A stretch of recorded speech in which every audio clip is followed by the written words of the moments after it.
مرحبا بالمتابعين في فيديو أخرى حول التريتمون فيزيوثيرابيك فيما يخص ليميبليجي الشلل النصفي. ذكر أني كتبت على باجي فيسبوك كومون فيغ لو دياغنوستيك فيزيوثيرابيك اون كا ديميبليجي. نذكر كذلك أن الفيديو هذه كما باقي الفيديو اللي قدمتهم موجهين للتثقيف الصحي فقط وما يتجاوزوا في حتى حالة من الحالات الهدف هذا. وكذلك نذكر أن الفيديو اللي قاعد نقدم فيهم ما يعوضوا في حتى حالة من الحالات أن الشخص وقت يبدأ مستحق باش يمشي الأخصائي علاج طبيعي وتقويم أعضاء وإعادة تأهيل، يمشي الأخصائي علاج طبيعي وتقويم أعضاء وإعادة تأهيل. الفيديو اللي قاعد نقدم فيهم زاد ينجموا يعاونوا الطلبة في اختصاص العلاج الطبيعي وتقويم الأعضاء وإعادة التأهيل في تحضير الإكزامان كلينيك. نتعداو توا en ce qui concerne donc le traitement physiothérapique. بالنسبة l'AVC, c'est une atteinte neurologique centrale. بالنسبة للhémiplégie, il s'agit d'une atteinte neurologique centrale. Les caractéristiques متاعها principale هي la spasticité. La spasticité, c'est le frein وقت اللي نجيو مثلا نحلوا اليد وإلا نحلوا الصوابع وإلا نطلعوا الكتف. Là, le patient, quand on lui fait passivement une antipulsion ou une abduction de l'épaule ou la rotation externe ou l'extension des doigts et autres mouvements passivement et autres mobilisations passives, on va découvrir qu'il y a ce qu'on appelle un frein de spasticité. سبق وكتبت على باجي فيسبوك اللي فما إذن دي كوتاسيون بور لا سباسيسيتي، دي كوتاسيون للفران. وقت لي معناها كتبت على باجي فيسبوك قلت أنه أقوى دوغري دو سباسيسيتي هو لو كلونوس. سي دو لا سباسيسيتي يعني ان فران كي نو سيد با à l'étirement. كذلك فما لو دوغري 4 de spasticité, اللي هو un frein qui cède difficilement.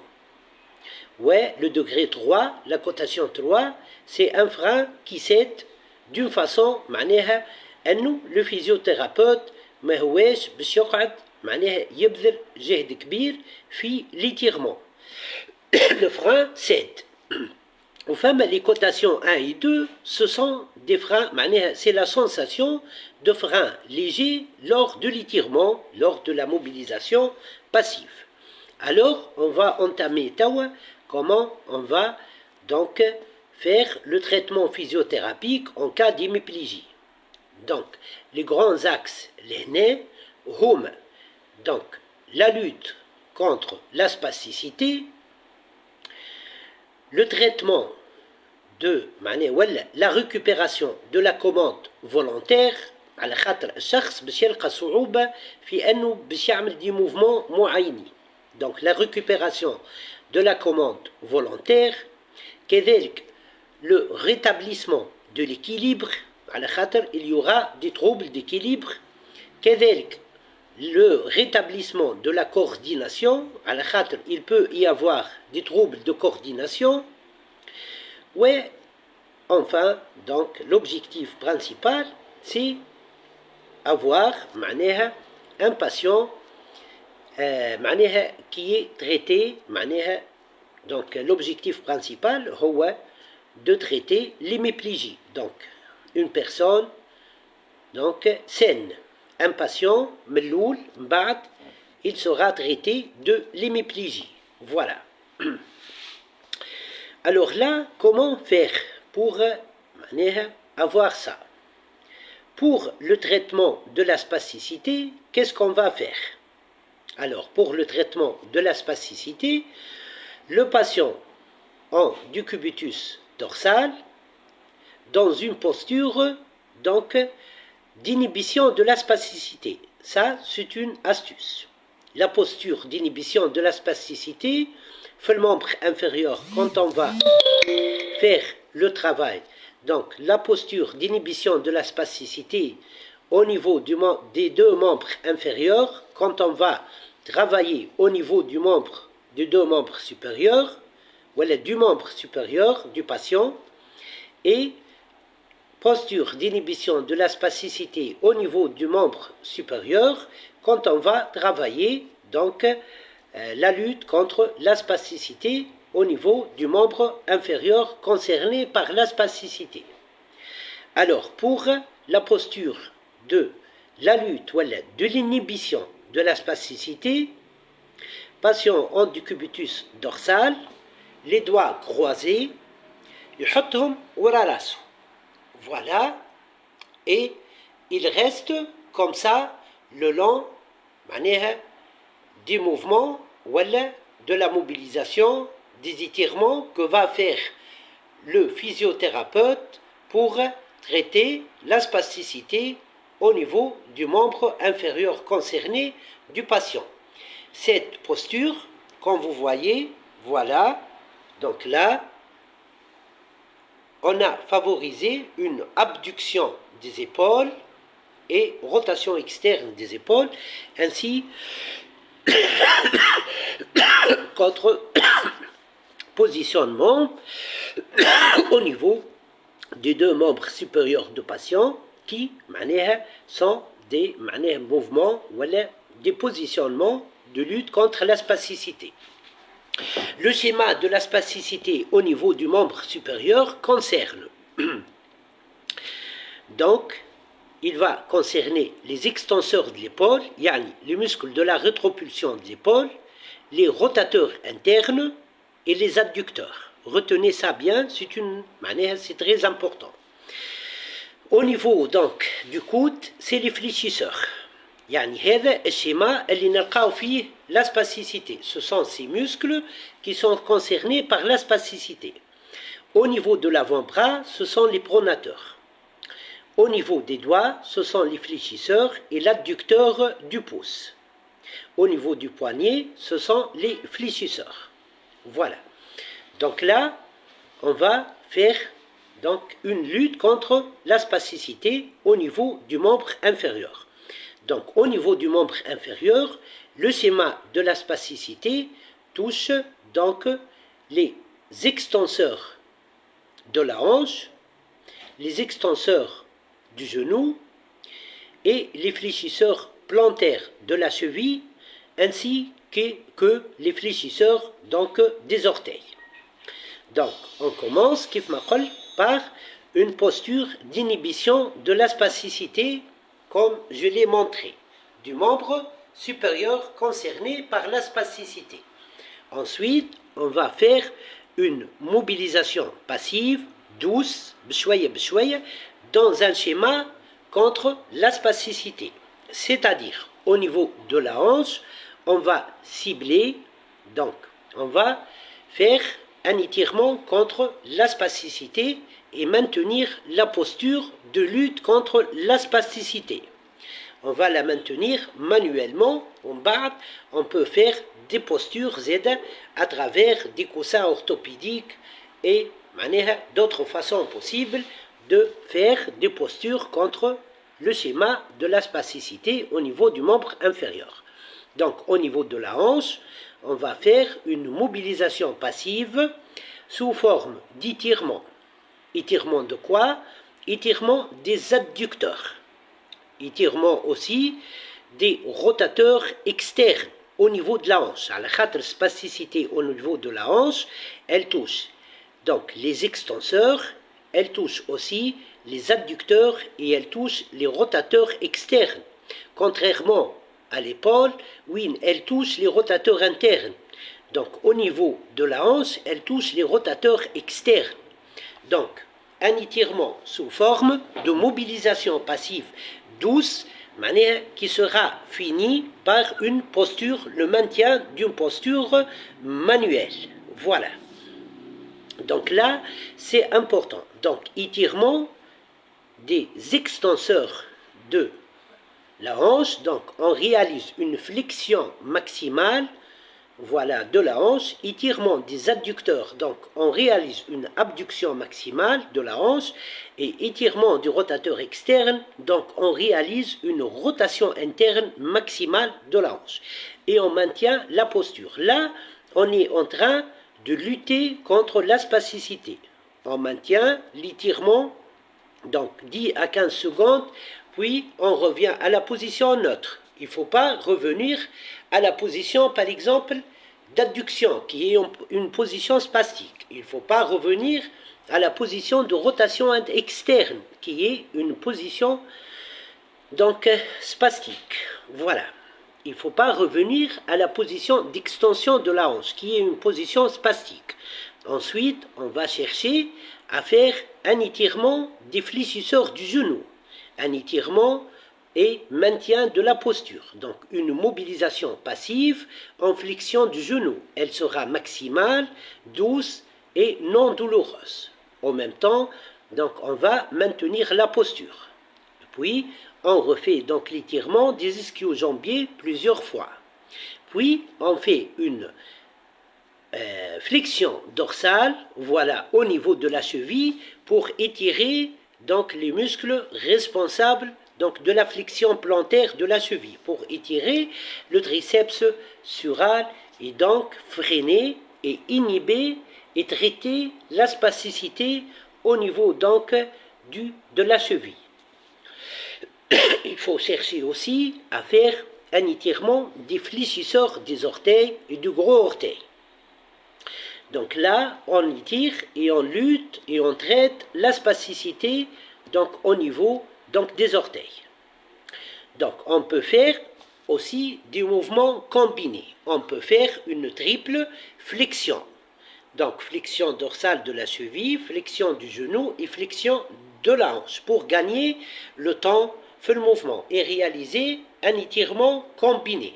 Triple flexion. Une main au niveau du talon, elle empaume le talon du patient, l'autre main au niveau du tiers inférieur du fémur, juste au-dessus donc du genou, et on réalise une triple flexion. On garde la posture. Ensuite, abduction de la hanche et ensuite rotation donc interne de la hanche. C'est important. Là, on a fait un étirement de lutte contre la spasticité au niveau du membre inférieur. On peut mettre maintenant donc là le membre inférieur, les deux membres inférieurs du patient en triple flexion. Triple flexion, flexion de hanche, flexion de genou et flexion dorsale. Là, c'est la posture d'inhibition de la spasticité au niveau du membre inférieur du patient, concerné par la spasticité. Et ceci, c'est pour travailler la lutte et le traitement, la lutte contre la spasticité, le traitement de la spasticité au niveau donc du membre supérieur concerné par la spasticité. Pour faire la lutte contre la spasticité au niveau du membre supérieur, donc le physiothérapeute réalise des étirements sous forme de mobilisation passive terminée ou elle est finie par des postures contre la spasticité. Donc il va chercher l'antipulsion, la flexion de l'épaule, l'abduction de l'épaule et la rotation externe de l'épaule. Aussi l'extension du coude, la supination de l'avant-bras, l'extension du poignet, l'extension des doigts, l'abduction du pouce, voilà, et l'extension du pouce. C'est très important, sans oublier l'inclinaison. Alors ça, c'est très important. Ensuite, on peut maintenir la position donc d'inhibition de la spasticité au niveau donc du membre inférieur, c'est-à-dire la triple flexion, flexion de hanche, flexion de genou, flexion de la cheville, et faire ce qu'on appelle la récupération de la commande volontaire. La récupération de la commande volontaire, elle se fait d'une part par ce qu'on appelle le travail en actif aidé, le même schéma antispastique, mais cette fois-ci, le patient va travailler activement jusqu'à ce qui est possible pour lui et le physiothérapeute va terminer jusqu'à l'amplitude possible في الوقت هذاك. Alors par exemple, abduction, le patient يوصل par exemple حتى لهنا et le physiothérapeute termine ce qui est possible d'abduction في الحصة هذيك de traitement physiothérapique. L'antipulsion, kif, la rotation externe, l'extension du coude, la supination, l'extension du poignet, l'extension des doigts, l'extension du pouce, l'abduction du pouce et l'inclinaison. L'inclinaison au niveau du poignet. Au niveau donc du membre inférieur, on va faire le même schéma donc de travail antispastique, mais cette fois-ci pour la récupération de la commande volontaire. Et donc abduction en actif aidé, rotation interne en actif aidé, flexion de hanche en actif aidé, flexion de genou en actif aidé, flexion dorsale de la cheville en actif aidé, extension des orteils en actif aidé. Ça, c'est l'une des façons pour faire ce qu'on appelle la récupération de la commande volontaire. Mais il y a d'autres façons pour le faire. C'est très important. Alors retenez ça, ce sont parmi les astuces. Enfin, ce qu'on appelle la méthode de Kabat. La méthode de Kabat, fait les atteintes centrales, on ne renforce pas un muscle par des résistances et de la charge. Non. On renforce un muscle, un groupe musculaire, on parle de groupe musculaire, donc, et on parle de récupération de la commande volontaire. On ne parle pas de renforcement musculaire, on parle de récupération de la commande volontaire. Pour faire la récupération de la commande volontaire, à part le travail actif aidé, on peut utiliser d'autres façons. Parmi ces façons, c'est la méthode de Kabat. La méthode de Kabat, englobe plusieurs axes. Voilà, plusieurs axes. Voilà. Parmi les axes, c'est de partir de la position spastique vers la position donc de lutte contre la spasticité, mais d'une façon globale. Par exemple, je vous donne un axe, تقريبا 8 axes, ou 10 axes, elles concernent l'épaule ou le coude, surtout lors de monoplégie par exemple, donc le coude et le poignet, le coude, poignet ou la main, voilà, par exemple hanche et genou, par exemple hanche et genoux et chevilles seulement, voilà.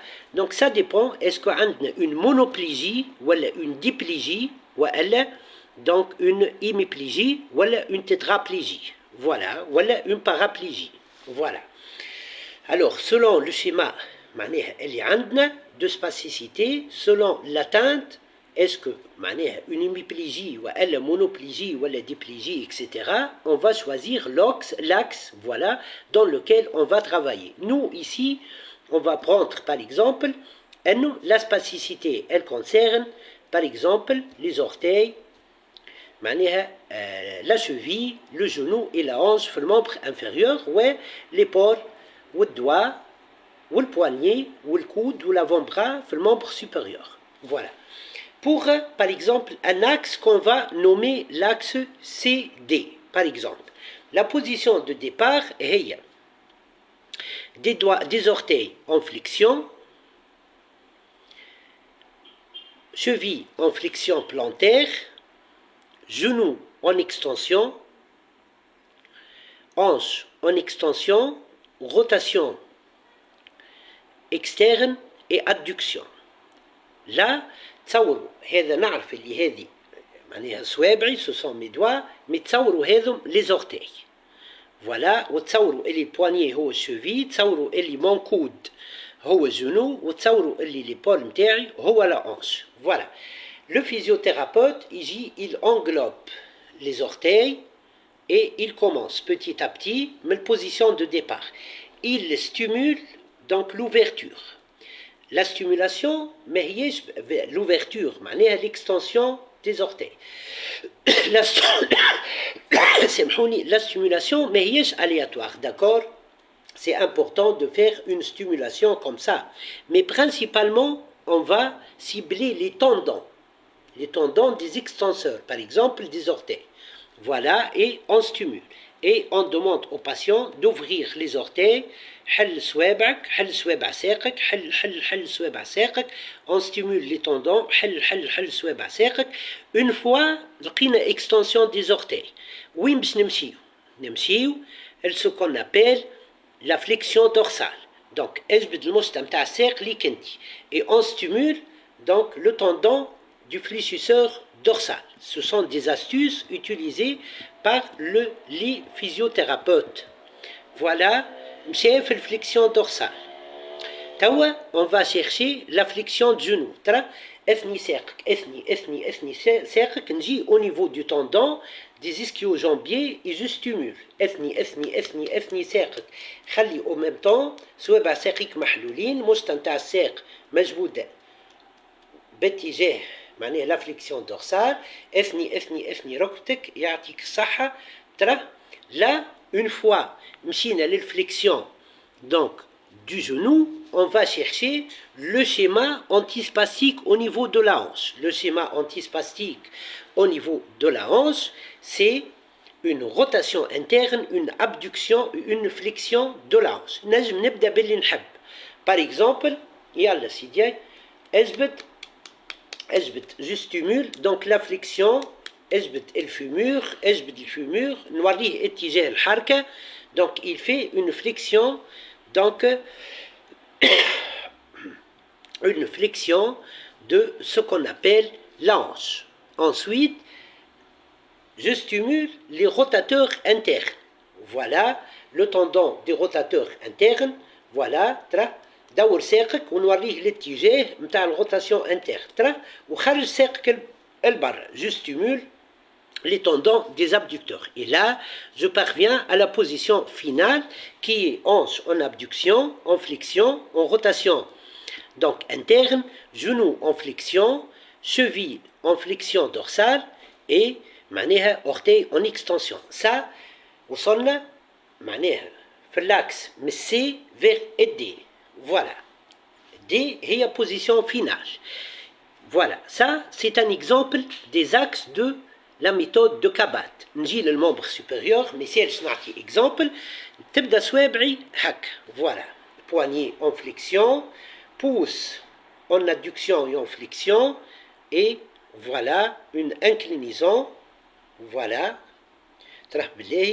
Voilà. Donc une inclinaison, une flexion du coude.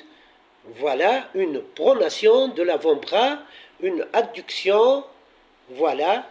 Une extension au niveau donc de l'épaule, une rotation interne. Voilà. يلا سيدي نجي je stimule les tendons des extenseurs. حل صوابعك حل صوابعك حل صوابعك يبدا هو يحل. اجبد صبعك هذا نحكي على البوس دونك نحكي على l'abduction. اجبده بالاتجاه هذا. Je stimule le tendon de l'abduction du pouce, de l'extension du pouce. Je stimule يدك الكل الفوق. Donc là, je stimule l'extension du poignet. Voilà. دور يدك دور يدك. Je stimule donc la supination. Voilà. حل يدك حل يدك. Voilà. Je stimule l'extension du coude. Ensuite, خرج يدك البر. خرج طلع يدك البر. Là, qu'est-ce que je suis en train de faire? Je stimule l'abduction. Voilà. طلع تو الفوق. طلع. Je stimule la flexion. ودور يدك البر. Et je stimule donc la rotation externe pour arriver معناها vers la fin de la position de départ qu'on va nommer B vers la position finale qu'on va nommer A. Elle est une position antispastique. Épaule en abduction.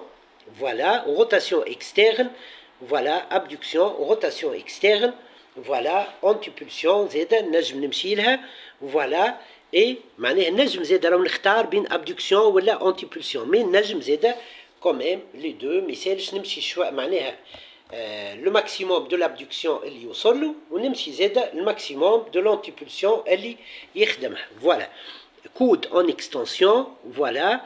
Avant-bras en supination et poignet en extension et doigt en extension, pouce, donc zeda en extension et en abduction. Voilà. Et sans oublier l'inclinaison du poignet. Voilà. Ça, c'est un schéma de récupération de la commande volontaire. C'est très important. Il est très important de stimuler le tendon. Donc, c'est une façon, il y a les physiothérapeutes. On à le tendon et d'une façon bien précise, j'agis sur le tendon. Voilà. C'est important. Là, le patient va réagir par un mouvement dans le sens talb. Voilà, parce que la stimulation du tendon s'aère convenablement. B. J'ajoute d'autres façons de récupération de la commande volontaire. Ce sont aussi des astuces. Voilà. Ici dit Kinji N au niveau du membre supérieur. Par exemple, je veux chercher l'extension des doigts. Nehu, le membre sain. Par exemple, l'hémiplégie, elle est droite. Nji N au niveau gauche ou au niveau droit et je réalise une extension. Voilà. Si إذا كان تحبوا تجربوا مازلت ما عطيتش لا ميثود إذا كان تحبوا معناها si vous voulez voir plutôt مش تجربوا معناها le mouvement وقتي نعمل un mouvement au niveau du membre supérieur contre résistance au niveau droit et au niveau gauche. Donc les deux vont faire le même mouvement. B.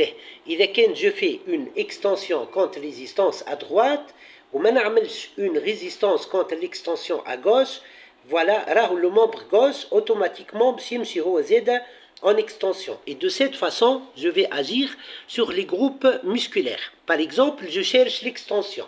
نجي au niveau du membre sain ونطلب من الباتيون باش يعمل une extension du coude contre résistance. ونخلي الكود الاخر اللي فيه معناها اللي فيه la spasticité اللي فيه le membre. Je suis désolé, apparemment فما شويه تقطيع في الكونيكسيون. على كل. Donc قلت نجي au niveau du membre sain et je fais par exemple une extension du poignet contre résistance. Si je fais ça, ونجي au niveau de l'autre membre ونخلي le membre الاخر معناها اللي فيه la spasticité. Donc là, en position comme ça, et je fais une extension résistée au niveau du coude sain. Automatiquement et involontairement, le patient va faire du côté l'effet spasticité une extension. Et là, je raisonne comme ça pour des façons de récupération de la commande volontaire. Au niveau du membre inférieur, c'est l'inverse. ايش معناها؟ وقت اللي نجي par exemple نحب يا سيدي je fais ce qu'on appelle نحب je récupère la flexion dorsale au niveau de la cheville. نجي للمembre sain et je fais le mouvement contraire contre résistance. يعني نعمل une flexion plantaire contre résistance. Voilà le membre inférieur. L'effet spasticité va agir d'une façon inverse. Il va faire une flexion donc dorsale. Et de cette façon, j'agis pour récupérer la commande volontaire donc au niveau donc des groupes musculaires où il y a où je cherche à récupérer donc la commande volontaire. Je vous donne un quatrième astuce pour la récupération de la commande volontaire. Un quatrième astuce. Parfois نجي للباتيون ونقول له يلا سيدي حل يدك حل يدك. Il ne réagit pas ou bien il réagit d'une façon incomplète. شنو الإشكالية حسب رأيكم هنا؟ الإشكالية أنه il faut redire au patient et lui montrer le schéma passivement, le schéma du mouvement اللي حاجتك بيه passivement أكثر من مرة pour que l'image du mouvement elle se répète عنده هو باش il l'a fait d'une façon plus complète. Voilà, c'est عادة ولا dans des cas في l'hémiplégie le patient oublie le schéma du mouvement. Voilà, la coordination حتى pour faire le mouvement تكون ضعيفة شوية. ما هوش exprès نعاود ما هوش exprès يعملها كيف ما في معناها ce qu'on appelle l'algodystrophie parfois راهو des pathologies تخلي la coordination du mouvement صعيبة شوية c'est pas exprès voilà نجي par exemple je cherche l'extension du coude نعمل une extension passive du coude une extension passive du coude 3 fois بعد تقول له اي عاود لي le même mouvement il va faire son maximum في الموفمون هذاك في الحصة هذيك de traitement physiothérapique. Tout ça, c'est important. نجم زيادة en position assise, le patient va faire زيادة un travail donc de récupération de la commande volontaire. Voilà au niveau des deux membres donc supérieurs. Voilà, حتى au niveau du membre inférieur معناها concerné par l'hémiplégie ouais au niveau du membre supérieur كيف ما قلت قبيله قلت les deux membres non نقصد le membre supérieur concerné par l'hémiplégie donc حتى en position assise le patient peut faire un travail de récupération de la commande volontaire. J'oublie pas en position de décubitus dorsal de faire un travail de pont. Le travail de pont, il est très nécessaire pour donc le tronc. Donc, hanche en flexion, genou en flexion, voilà. Ouais, qu'est-ce qu'il va faire? Je préfère le membre supérieur, il coule en position d'inhibition de la spasticité et pour récupérer donc la commande volontaire au niveau du bassin, donc le bassin. Ensuite, inclinaison à droite. Je lui demande d'incliner le bassin à droite, puis de l'incliner vers le gauche, puis de réaliser des rotations du bassin. C'est important. J'oublie pas, Zeda, de faire ce qu'on appelle la dissociation des ceintures.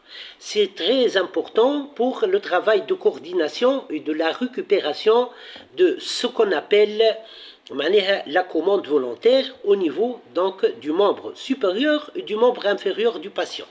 Genou fléchi, voilà, hanche fléchie, il garde le contact avec la table d'examen par les deux talons et les deux pieds. Voilà. Ensuite, qu'est-ce qu'il va faire? Les deux mains vers le haut, les doigts croisés. Ça, c'est la ceinture scapulaire. Ça, c'est une dissociation de la ceinture scapulaire. Et puis, il va faire une dissociation de la ceinture scapulaire et de la ceinture pelvienne au même temps. Comment ça? وقتي يديه زوز تمشي على اليسار donc الكيبو زوز qui ont un contact par les deux condyles internes نحطوهم في البوزيسيون هذيك on demande au patient de faire un contact entre les deux genoux نتاعو par les deux condyles internes وقت la ceinture scapulaire تمشي à gauche les deux genoux يمشيو à droite et inversement وقت les deux mains يمشيو vers la droite donc les deux genoux يمشيو vers le gauche. C'est très important. Voilà. Donc voilà, c'est très important. Ben, on a fait tout ça. C'est très important. Ensuite, il faut réapprendre au patient le passage vers la position donc assise. Pour faire ça, donc c'est important de l'orienter. Il doit faire ça en bloc. ايش معناها en bloc? genou الزوز المرة الأولى en flexion يديه الزوز معناها يديه الزوز donc عادي معناها dans la position neutre. Qu'est-ce qu'il va faire? سامحوني les deux معناها mains avec les doigts croisés il va faire un retournement من position dorsale vers le latéral. Ensuite يهبط ساقيه الزوز قبل ensuite يتركز على اليد ويقوم. Donc il va apprendre à faire ça d'une façon automatique. Ça ne gêne pas la spasticité. Ensuite, فما un travail dans la position assise. Un travail de récupération de la commande volontaire par l'actif aidé, par exemple, et d'autres façons. حتى la méthode de Kabat, c'est important au niveau du membre supérieur concerné par l'hémiplégie. وكذلك فما ce qu'on appelle un travail d'équilibre. Le travail d'équilibre, ouais, comment il va faire ça? Donc à chaque fois donc نحط يدي في بقعة معينة يلزم يوصل لها من غير ما il sera déséquilibré. مرة يدي à droite مرة يدي à gauche يدي وراء ظهره يدي قدام صدره, voilà, et il doit faire معناها le mouvement معناها sans être en déséquilibre. Ensuite, je déséquilibre légèrement. مثلا نجي وهو en position assise, mais doucement, comme si je vais le déséquilibrer. طبعا je ne vais pas le déséquilibrer vraiment. Et il doit maintenir la posture. C'est important. Voilà, sans oublier de continuer le travail d'assouplissement, de lutte contre la spasticité, donc de récupération de la commande volontaire. Voilà, c'est très important. B. Ensuite, qu'est-ce qu'il va faire? Bon, maintenant c'est tout ce qui est possible au niveau du membre inférieur comme travail de lutte contre la spasticité, de récupération de la commande volontaire. C'est important de le faire. Il نجم حتى في position مثلا assise, on lui donne des exercices مثلا avec le bâton باش يطلع الفوق pour chercher l'antipulsion et on lui demande de maintenir le bâton au four, voilà, etc. L'abduction, donc passage du bâton vers en favorisant l'abduction ou yarja, voilà, etc. La rotation externe, c'est important, des exercices donc d'assouplissement, de récupération de la commande volontaire. Ensuite, le passage à la position debout. Je dois lui montrer, comme physiothérapeute, comment il fait le passage pour ne pas tomber. Donc, comment il va faire le passage vers la position debout, les hémiplégiques, pour les atteintes centrales, hémiplégiques, sclérose en plaques, paraplégiques, tétraplégiques, etc. Voilà. Donc là, entre parenthèses, le tétraplégique ou le paraplégique, là où il y a des méthodes, استحدثوهم أخصائي علاج طبيعي وتقويم أعضاء وإعادة تأهيل في العالم معناها بور لو تيترابليجيك اللي كان معناها ما عادش يمشي تقريبا بكل فما أنا بارياج ينجم يعاونوا استحدثوه دونك دي فيزيوثيرابيوت دون لو موند سي امبورطون تو كيف نحكيو على تريتمون فيزيوثيرابيك فيما يخص لو تيترابليجيك تو نحكيو على الشيء هذا ويعطيهم الصحة en tout cas. به Alors, le passage, on va faire ce qu'on appelle le verrouillage lors de la passage à la position debout. Le physiothérapeute va verrouiller le rachis du patient, voilà, et lui apprendre qu'il fait, il va معناها باش يتعدى من البوزيسيون assise vers la position debout. Ensuite, là, il a assisté, بعد il va le laisser faire ça seul. Mais المرة هذه يديه زوز باش يتركز عليه، يقدم صدره لقدام شوية، يقدم شوية le rachis vers la flexion, ouais, il va appuyer sur les deux mains, il cabre le polygone de sustentation, donc la distance bin saqih zouz pour maintenir l'équilibre et il va passer à la position donc debout. Ensuite, un travail de maintien d'équilibre sur la position debout. Ensuite, on va faire un travail de marche avant, marche latérale, marche arrière, voilà. C'est important, marche tout terrain, il y a des obstacles, voilà, il va faire tout ça petit à petit, la marche entre les barres parallèles, les différents types de marches, par exemple, de marche 2 temps, marche 3 temps, marche 4 temps, et tu adaptes la marche, pour récupérer plus vite, c'est important. B. Tout est important بالنسبة للي حكيته كل. Donc là عملنا هذا الكل, on a récupéré معناها هذا un exemple de séance de traitement physiothérapique. معناها on cherche à récupérer la commande volontaire, on traite la spasticité, donc on traite les troubles d'équilibre, donc un travail de coordination, حتى في position debout, donc il va faire des dissociations de ceinture في position debout, يديه زوز تمشي على اليمين, ساقيه زوز ركيبه زوز تمشي على اليسار, voilà, et inversement, on va faire un travail d'équilibre, c'est important. Je n'oublie pas de parler de ce qu'on appelle les troubles d'aphasie. Les hémiplégiques présentent مش mais dans plusieurs cas ce qu'on appelle les troubles d'aphasie. فما des aphasies par exemple des dysarthries. Voilà dysarthrie واحد يولي معناها بصعوبة كبيرة يتكلم. Voilà. وفما l'aphasie de Wernicke وفما l'aphasie de Broca. هذوما يعرفوهم les physiothérapeutes. Il faut donc traiter ces aphasies. Voilà, donc on va faire un travail donc de récupération معناها للنطق بالصحيح. Là معناها les physiothérapeutes يحفقوا des méthodes pour faire ça. إذا كان باش نحل parenthèse هذه راهو الفيديو باش يطول برشا. Donc on a des exercices à faire donc pour récupérer معناها récupérer إنه الشخص يتكلم d'une façon correcte. كيف ما pour زاد la paralysie faciale on a des séries d'exercices qui favorisent انه الشخص يرجع يتكلم كوريكتومون كيف ما نطق الحرف الاو الاي او معناها les exercices en serrant les lèvres هذا pour la paralysie faciale, les exercices de gonflement des joues, les exercices de معناها واحد ينفخ مثلا avec les lèvres serrées etc. plusieurs exercices تو كيف نحكيو على الباراليزي فاسيال تو نحكيو عليهم. Là ce sont des exercices زاده بالنسبه للهيميبليجي pour معناها rendre au patient la capacité انه يتكلم correctement. ما ننساش فما un autre trouble possible qui est ce qu'on appelle l'hemianopsie homonyme latérale. L'hemianopsie homonyme latérale c'est que وقت اللي تجي للباسيون معناها وتطلب منه باش يتبع معناها تحط مثلا لو دوا دوفون في شون معناها فيزوال قدام لوي ومعناها في الشطر معناها لو كور اللي صارت فيه ليميبليجي il ne peut pas معناها ما ينجمش يتبعك بعينه. لا on stimule بشويه بشويه معناها la récupération انه ينجم يتبع العين correctement. Il y a plusieurs façons.